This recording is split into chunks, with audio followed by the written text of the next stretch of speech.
Kumusta po kayong lahat? Celebrity Chika Time po muna tayo at may inihanda po akong chika para sa inyo. Tara po't magchikahan na po tayo.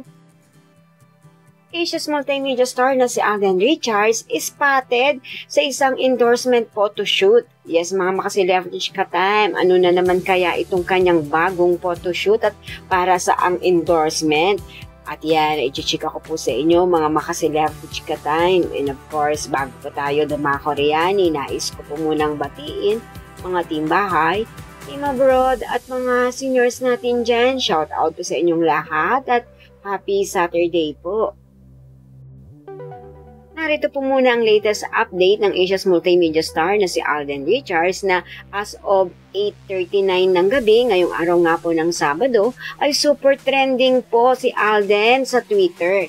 Yes po, ang hashtag Alden Richards ay nakakuha po ng 4,801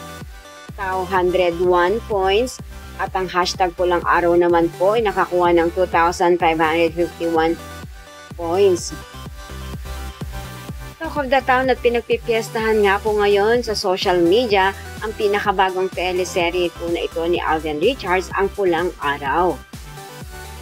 At ngayong araw din po ay nasa photoshoot po ang Asia's multimedia star na si Alden Richards na di umano'y para sa kanyang endorsement. Yes po, alam naman po natin na kaliwat kanan po ang mga endorsement ni Alden, kung kaya't hindi pa rin po natin matanto kung anong endorsement po ito. Samantala, ipinost nga po itong larawan na ito na kasama ni Alden sa kanyang photoshoot team para sa kanyang endorsement. Ang mga kasamahan niya po na ito na ipinahagi nga po sa social media, kung kaya't nalaman po natin na itong araw nga po ng Sabado na ito ay nasa photoshoot si Alden para sa kanyang endorsement.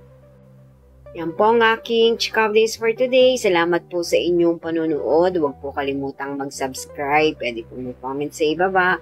Basta't wag lamang po harsh o nakakasakit sa isa't isa. Salamat po muli. Spread love, not hate.